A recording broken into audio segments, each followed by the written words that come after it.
হাতি বাঁচলে বন বাঁচবে, বন বাঁচলে আমরা বাঁচব।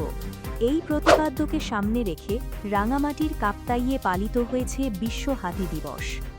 দিবসটি উপলক্ষে কাপ্তাই রেঞ্জ ও পার্বত্য চট্টগ্রাম দক্ষিণ বন বিভাগের যৌথ উদ্যোগে এক বর্ণাঢ্য র্যালি ও আলোচনা সভার আয়োজন করা হয়। কাপ্তাই উপজেলা মিলনায়তনে অনুষ্ঠিত এই সভায় প্রধান অতিথি হিসেবে উপস্থিত ছিলেন উপজেলা নির্বাহী কর্মকর্তা রায়হানুল ইসলাম। আলোচনা সভায় বক্তারা বন্যপ্রাণী সংরক্ষণ এবং মানব হাতি সংঘাত নিরসনে জনসচেতনতা বৃদ্ধির ওপর বিশেষ গুরুত্ব দেন।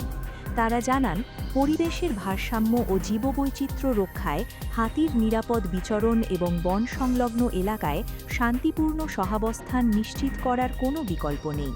অনুষ্ঠান শেষে পরিবেশ সুরক্ষার বার্তা নিয়ে স্থানীয় শিক্ষার্থী ও উপস্থিত সকলের মাঝে ঔষধি গাছের চারা বিতরণ করা হয়।